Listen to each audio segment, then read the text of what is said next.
Welcome to the Innovation and Compliance Podcast, part of the Compliance Podcast Network. Join us every week as we talk with industry innovators who are making compliance to help business run more efficiently and at the end of the day, more profitably. Here's your host, Tom Fox. Hello, everyone. This is Tom Fox back for another episode. And today I have with me Andrea Bonime-Blanc. And you're in for a real treat because not only is she one of the top voices in compliance, but she has some really wonderful news for every compliance practitioner.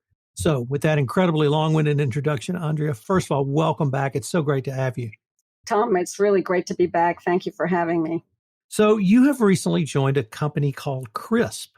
And can you tell us what CRISP is and what products or services they provide?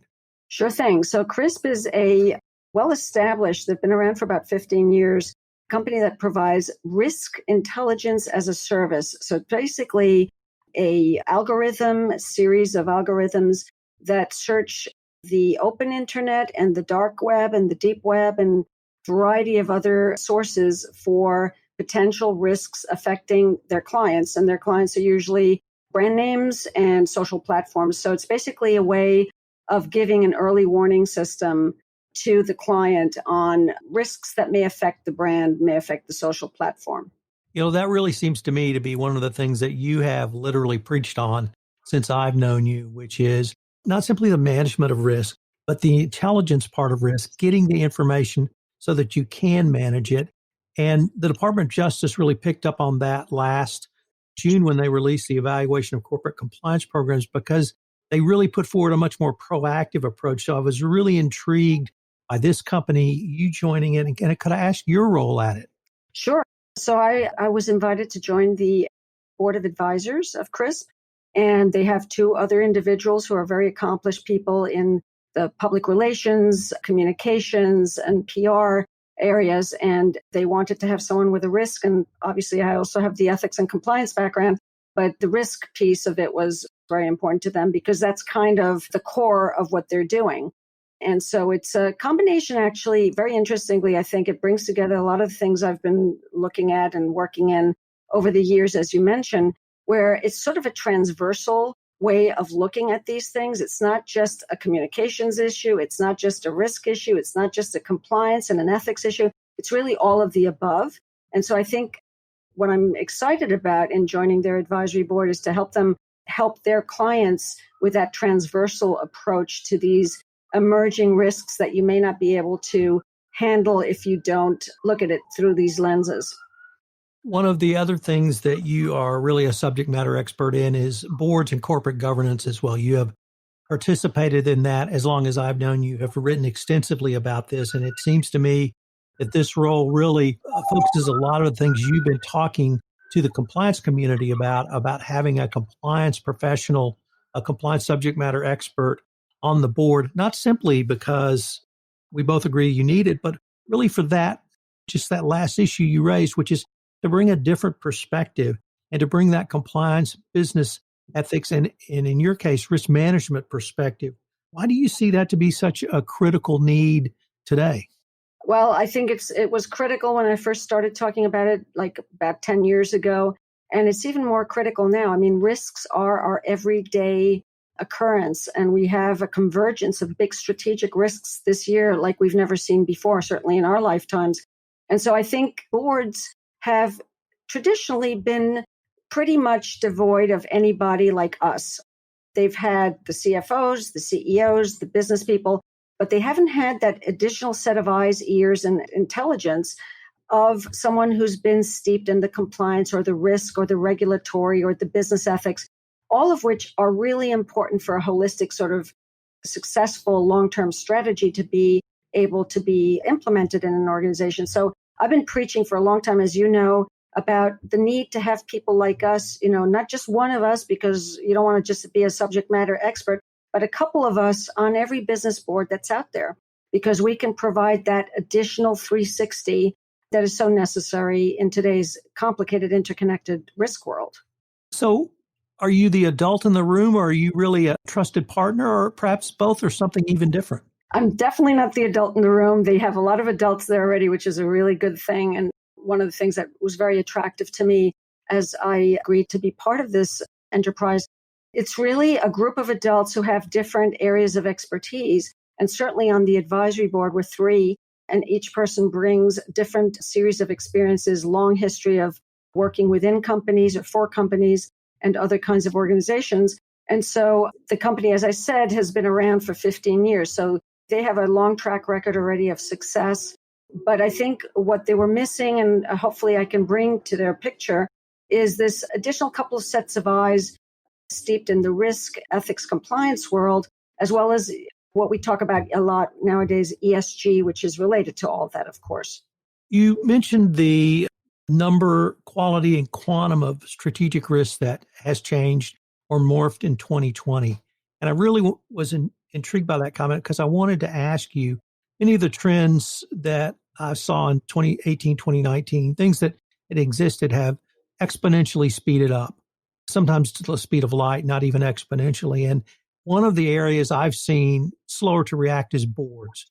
And so having that sort of vision on a board seems to me to be something boards are going to have to do much more robustly going forward. Would you find that to be a fair assessment? Absolutely. I think it's not a nice to have, it's a must have. And I think that with the complexity of risk and strategic risk that's occurring, you really don't have a choice. And I think boards are really waking up to that now. There's certainly been this very strong parallel push to diversify boards as well, not just from a functional standpoint, but from a gender, diversity, background, geography, et cetera. And I think that's starting to happen in the conflagration of risks that have emerged this year, including the social inequality issues that we've seen, the social justice issues. Suddenly, boards are really waking up to the fact that they don't have enough people of color on their boards. The gender aspect has been worked on for a few years, but it's still not quite where it should be. So I think it's a really great complement to the need for these additional sets of eyes and expertise to up the diversity of a board from an ethnic and gender standpoint, as well as from a diversity of experience standpoint. And so I think now is sort of the perfect moment to bring that all together. And I'm seeing a lot of that certainly being talked about, but I think action is also starting to follow. As recently as this summer, the CEO of a major U.S. financial institution said, "We'd love to be more diverse, but there's just not enough talent out there." Anticipating what your answer might be, I did want to ask you that and respond to something like that in 2020. Oh, for Christ's sakes, go back to the 19th century, not even the 20th. I mean, I think that there is a vast array of talent out there, and we just have not tapped it for the wrong reasons. And there are many women, there are many people of color. You know, our systems of talent acquisition, development, promotion, all these things have had the sort of a structure in place that don't really animate diversity. But I think people are starting to realize there's some root causes here that need to change. And there are some great CEOs out there that are starting to be the leaders. And I'll mention a couple. I think Mark Benioff of Salesforce has been a really great proponent of a number of these kinds of things. So has Satya Nadella of Microsoft and others. And they're realizing that these are things that need to happen within their organizations in order to not just make their organizations reflect society more than they have, but to actually create competitive advantage. And that's really the bright side of this whole thing is you're not just doing it to be a good citizen, you're doing it because it's good business as well. So I grew up in the South and I grew up in the civil rights era. And after the civil rights era laws were passed in the 60s, probably for the next 30 years, we moved towards a culture of tolerance. I will tolerate you working with me or for me. Now we have a conversation around diversity and inclusion. The thing that struck me is, as important as I think diversity is, I find inclusion, if not equally important, perhaps even more important, because that speaks to a human level of respect that I had frankly not seen talked about in the workforce enough. Do you think that just that change in that nomenclature actually makes a difference? Oh, I think it definitely does. And, words really do matter. There are always those who take a superficial approach and will use words just to dress up a marketing stance. But I think those who take it seriously, using the right words and nomenclature to describe your initiatives, your programs, your practices is really, really important, but it does have to have the content behind it. It can't just be empty words that are being used for marketing purpose. So I love the word inclusion as well, and I think it much better describes what we need to do than just diversity, of course. You are also an incredibly prolific author. Look who's talking. I have another book due Oh my October goodness. 31st. I'm thinking about that a lot. But your latest book is called Gloom to Boom. I was wondering if you could tell us a little bit about that and how prescient I think it was for this point in time and where we are. It's, people keep saying you were prescient. I think we all saw this kind of thing coming down the tracks. Anybody who's involved in risk management and ethics issues and corporate responsibility and just looking at the world, looking at the geopolitics, students of history and current affairs, if you're paying attention, you could see this coming down the tracks, maybe not exactly the way it did. So I started writing this book a couple of years ago. I finished writing it about a year and a half ago, and it was published very late last year. And in it, I actually, the Gloom part references the first chapter, which is called Gloom, the 10 Megatrends of Our Turbulent Times. And it was published in November of 2019. So it was before the pandemic. But if anybody pays attention, you look, for example, at the World Economic Forum Global Risks Report of every year, the pandemic risk was listed there as a number 10 most impactful of this year before they knew that there was a pandemic. Now, it's now going to be the number one, obviously, for the next year.